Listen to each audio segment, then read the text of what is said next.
Neje. Halo guys. Belum. Bukan assalamualaikum dulu teh. Satu, dua, tiga. Assalamualaikum. Halo guys. Kami dari kelompok 9 yang akan membahas materi performan Kak Praisa.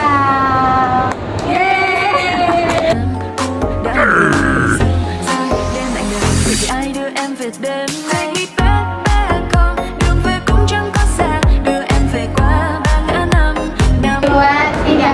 Perkenalan. Ayo. Hai, aku Ismi. Ayo. Putri. Ayo. Bisa. Ayo. Dimas. Ayo.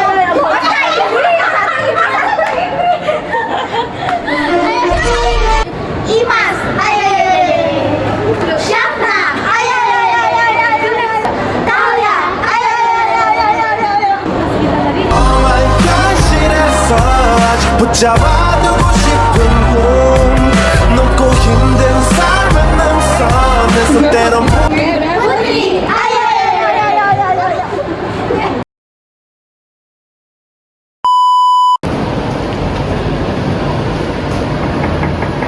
Sudah kan sih?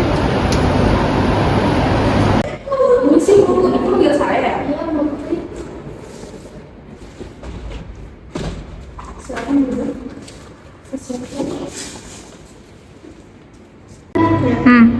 Iya Bu, ada apa? Mbak Putri, sudah waktunya kita nilai kinerja karyawan ya. Iya Bu, siap. Saya sudah menyiapkan data kerja mereka kok selama beberapa bulan ini. Ingat ya, Mbak Putri, nilai kerja harus jujur dan berdasarkan kerja mereka, bukan karena suka atau tidak suka. Oke baik Bu, saya juga ingin memberikan masukan yang membangun untuk mereka, tidak cuma kritik aja. Dan terus tujuan penilaian ini supaya mereka bisa jadi lebih baik. Oke Bu, apakah ada lagi Bu? Sudah cukup Mbak Putri? Oke baik Bu, saya akan memberikan informasi ini kepada karyawan. Terima kasih ya Bu. Sama-sama.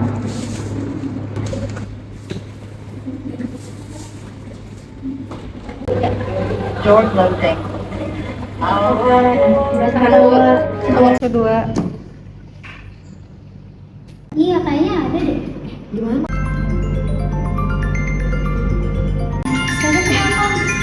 Bu Putri, kenapa nih? Angkat. Halo Bu, ada apa? Halo, Syafna sama Imas, tolong ke ruangan saya sekarang ya. Baik Bu, kami akan segera ke sana.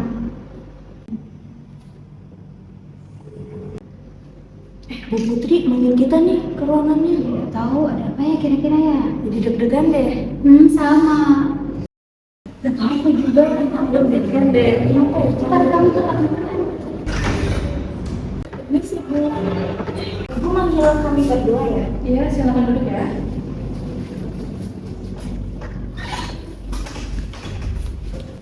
Kalian santai aja ya. Di sini kita cuma membahas hasil kerja kalian aja kok. Iya Bu, tapi kami masih deg-degan. Wajar kok. Jadi di sini kerja kalian sudah cukup bagus. Alhamdulillah. Kalian berhasil menyelesaikan sebagian besar tugas kalian. Tapi ada satu masalah nih. Kalau boleh tahu apa ya Bu? Kamu sering telat untuk mengumpulkan laporan, sedangkan kamu sering izin gak masuk ya? Iya Bu, saya akhir-akhir ini emang sering izin gak masuk karena saya ada keperluan lain di luar. Ya Bu, saya juga merasa kok kalau akhir-akhir ini juga untuk mengumpul laporannya telat. Coba deh, mulai sekarang atur waktu kalian lebih baik. Dan ketika kalian mengumpulkan laporan, jangan deket-deket deadline ya. Selain itu, kalian sudah cukup baik dalam berkomunikasi dengan para klien-klien. Terima kasih Bu. Oke. Jadi tingkatkan lagi kinerja kalian dan perbaiki kesalahan untuk menuju perbaikan ke depannya.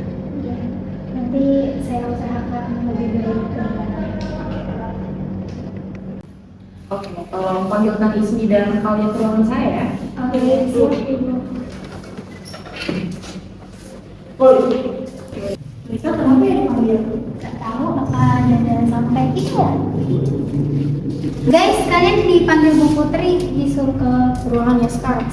sekarang juga nih. Sekarang Oke, boleh. makasih ya. Bye. Ayo Mbak Kal, kita ke ruangan Bu Putri dulu. Ayo. Iya, Mbak.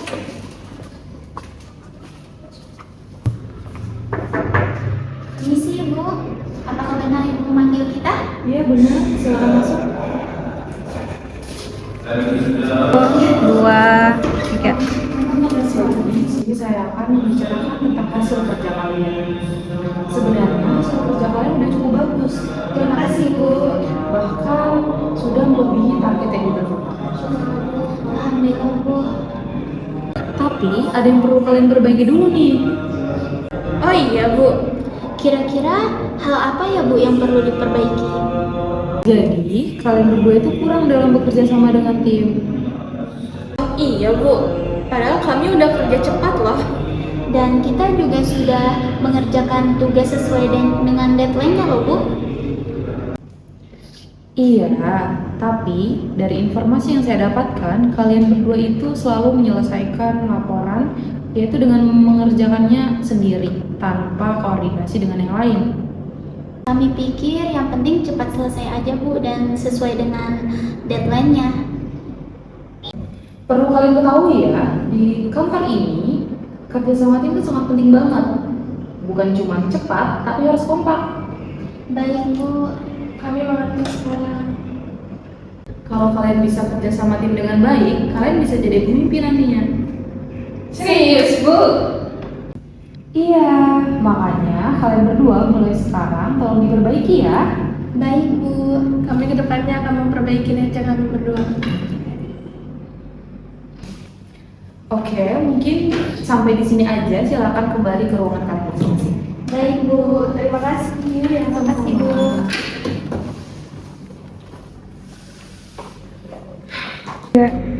Gimana hasilnya Mbak Putri? Kalau dari hasil yang saya dapatkan, dari tim satu ini lebih ditingkatkan untuk mengatur waktunya aja Bu, dan untuk tim yang kedua lebih diatur dalam bekerja sama tim. Bagus. Terima kasih ya Mbak Putri, karena penilaian seperti ini dapat membantu mereka untuk berkembang. Oke, sama-sama.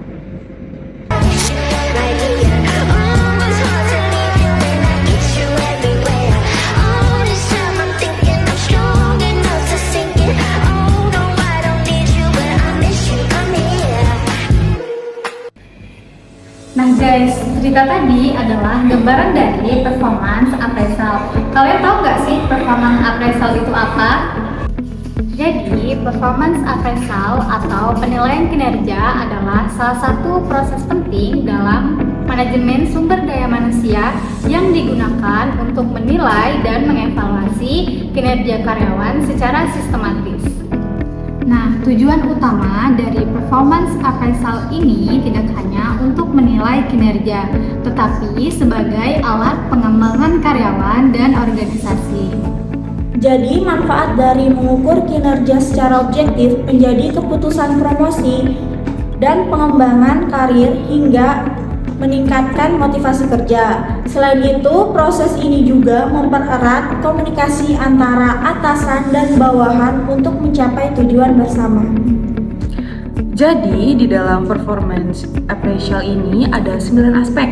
Yang pertama ada kualitas kerja, yang kedua ada kuantitas kerja, yang ketiga ada ketepatan waktu, yang keempat ada kerjasama tim, yang kelima ada disiplin kerja, yang keenam ada tanggung jawab, yang ketujuh itu ada komunikasi, yang kedelapan ada inisiatif, dan yang terakhir itu ada kemampuan bertindak proaktif dan memberikan ide-ide dalam pekerjaan.